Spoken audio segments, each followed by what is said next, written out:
किसी शायर की बहुत अच्छी पंक्तियां हैं कि काम करो ऐसा कि एक पहचान बन जाए, हर कदम चलो ऐसा कि एक निशान बन जाए। जिंदगी सब जिया करते हैं, जिंदगी को जियो इस तरह कि एक मिसाल बन जाए। 40 प्लस की एक महिला सुनीता पांडे ने वेट लिफ्टिंग प्रतियोगिता में इस तरह नाम रोशन किया है कि हर जगह उनकी सराहना की जा रही है। बीमारियों से घिरी हुई सुनीता पांडे ने जिम ज्वाइन किया और जिम ज्वाइन करने के बाद धीरे धीरे वो उन्होंने वेट उठाना शुरू किया। ये सिलसिला चलता रहा और उन्होंने जिम में आयोजित वेट लिफ्टिंग प्रतियोगिता में प्रतिभाग किया और ये प्रतियोगिता आगे बढ़ती गई। दिल्ली में आयोजित नेशनल प्रतियोगिता में उन्होंने प्रतिभाग करने के बाद प्रथम स्थान लाकर मुरादाबाद का नाम रोशन किया और महिलाओं को ये संदेश दिया कि महिलाएं यदि ठान लें तो बहुत कुछ कर सकती हैं।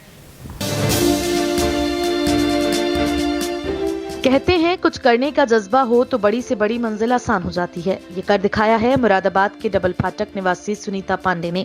सुनीता ने नेशनल वेट लिफ्टिंग प्रतियोगिता में प्रतिभाग किया और प्रथम स्थान लाकर मुरादाबाद का नाम रोशन किया है। सुनीता पांडे का ये कहना है कि वे कई बीमारियों का शिकार हो चुकी थी। ऐसे में डॉक्टर्स ने उनसे कहा कि कुछ सेहत की ओर ध्यान दीजिए और जिम जाना शुरू कीजिए। ऐसे में उन्होंने जिम जाना शुरू किया और धीरे धीरे वेट उठाना शुरू किया। धीरे धीरे सुनीता पांडे ने जिम में आयोजित प्रतियोगिता में प्रतिभाग किया और उसमें प्रथम स्थान प्राप्त हुआ। हौसला ऐसे ही बढ़ता गया और सुनीता पांडे ने प्रदेश स्तरीय प्रतियोगिता में भी अपनी सहभागिता दर्ज कराई। सुनीता पांडे के कदम आगे बढ़ते गए और दिल्ली में आयोजित नेशनल स्तर की प्रतियोगिता में सुनीता पांडे ने 130 किलोग्राम वेट उठाकर प्रथम स्थान प्राप्त किया। सुनीता पांडे ने सिटी चैनल से बात करते हुए कहा कि उनके परिवार के दोनों बेटे उनका भरपूर सहयोग करते हैं। उद्देश्य यही है कि वे इंटरनेशनल लेवल की प्रतियोगिताओं में पहुंचकर प्रतिभाग करें और सभी महिलाओं को जागरूक करें और ये संदेश दें कि महिलाएं सब कुछ कर सकती हैं और इसी संदेश को लेकर वे लगातार प्रयास कर रही हैं। सर, ये तो बड़ी अच्छी सी कहानी है। मैं जिम गई थी। एक्चुअली पहले मेरी तबीयत ख़राब रहती थी तो मैं फ़िटनेस के लिए जिम गई थी कि शायद इससे मुझे रिलीफ मिलेगा, अच्छा लगेगा। और गई, बहुत ही अच्छा रिस्पांस रहा। मेरे डॉक्टर के यहाँ का जाना छूट गया। उसके बाद हमारे जिम में कंपटीशन हुआ। उसमें सबसे पहले मैंने कंपटीशन अटेंड किया और हमने 7 मिनट का प्लांक जीता सबसे पहला। तो नंबर 1 पे वहाँ मैं जिम की नंबर 1 बनी। उसके बाद में हमारे जिम में फिर से कंपटीशन हुआ, उसमें डेडलिफ्ट का हुआ। उसके बाद में कई होने लगे, 3-4 तो मैंने अपने जिम से जीता और सब में मैंने गोल्ड ही प्राप्त किया। उसके बाद मेरे दिमाग में आई कि लेडी, हर कोई ये कहता है, जैसे प्रैक्टिस करते थे लड़के उस समय आ जाते थे तो उन लोगों का ये कहना होता था कि लेडीज वेट नहीं उठा सकती। तो दिमाग में यही बात आई कि लेडीज़ क्यों नहीं वेट उठा सकती, लेडीज़ कुछ भी कर सकती है। जो सरहद पर खड़ी हैं वो भी लेडीज़ हैं, जो बाहर विदेशों में जा रही हैं वो भी लेडीज़ हैं, तो हम भी लेडीज़ हैं, हम भी बहुत कुछ कर सकते हैं।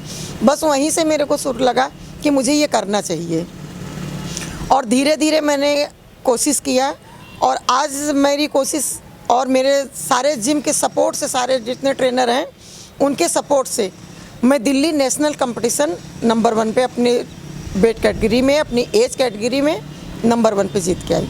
कहाँ के पार्टिसिपेट थे वहाँ दिल्ली में? दिल्ली में मेरठ, मुजफ्फरनगर, गाज़ियाबाद और लखनऊ, जहाँ जिन से मेरी बात हो पाई है। क्योंकि मैं सिंगल गई थी, मेरे साथ कोई गया नहीं था, इसलिए ज़्यादा मैं किसी से बात नहीं कर पा रही थी। मैं खुद होपलेस थी, लेकिन वहाँ के सर लोगों ने मुझे काफ़ी सपोर्ट किया। उन लोगों ने ही मेरा कंपटीशन सक्सेसफुल कराया। मैं उनको भी धन्यवाद कहना चाहूँगी, जितने भी दिल्ली के जिम ट्रेनर थे और जिम से आए थे, उन्होंने मुझे बहुत सपोर्ट किया। अब हाल ही में आपका क्या लक्ष्य है? हाल ही में सर गाज़ियाबाद में एक नेशनल फिर से होने जा रहा है, जिसको दीपक चौधरी जी करा रहे हैं। मैं उसको भी अटेंड करना चाहूँगी 16 फरवरी का। क्या मतलब ऐसी महिलाओं को क्या बोलना चाहती हैं जो इस कंपटीशन में आना चाहती हैं? उनके दिलों में भय है कि यार मतलब बॉडी बिल्डिंग नहीं करनी चाहिए, वेट लिफ्टिंग नहीं करनी नहीं, उनके दिलों में ये डर जो है उनको निकाल देना चाहिए कि बॉडी बिल्डिंग लेडीज़ क्यों नहीं कर सकती। अगर लेडीज़ 9 महीना तक एक बच्चे को पेट में लेके घूम सकती है तो लेडीज़ वेट क्यों नहीं उठा सकती है? आप खुद सोच के देखिए ना। वो वेट उठा सकती है, लेकिन बस सेफली, वो अपने आप को पूरी तरीके से सेफ रख के काम कर सकती है। परिवार में कैसा सहयोग रहता है आपका? परिवार में सर हमारा जो भी है बहुत अच्छा है। मेरे 2 बेटे हैं, वो दोनों मेरे कंधे हैं, दोनों तरफ खड़े रहते हैं। सपोर्ट करते हैं हाँ जी आप कितना वेट उठा लेते हैं अपने इसमें? सर मैं 130।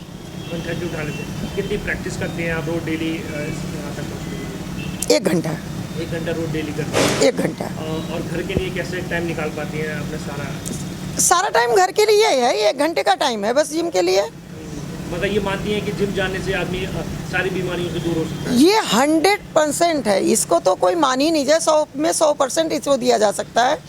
आप डॉक्टर के यहाँ जाइए, अगर आप किसी लेडीज को डॉक्टर को लेके जा रहे हैं तो एक बार में 5,000 रुपये आपके जेब में चाहिए। दूसरी बात 2-3 घंटे डॉक्टर के यहाँ बैठना है, उसके बाद भी हफ्ते भर आपको घर पे बिस्तर में लेटे रहना है।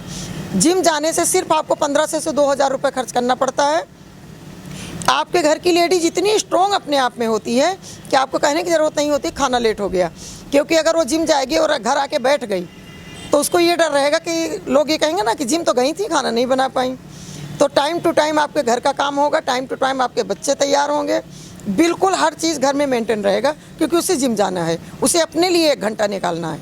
मतलब आप मानती हैं कि दिन पे दिन इम्प्रूवमेंट आ रहा है? हाँ बिल्कुल आएगा सर, आएगा।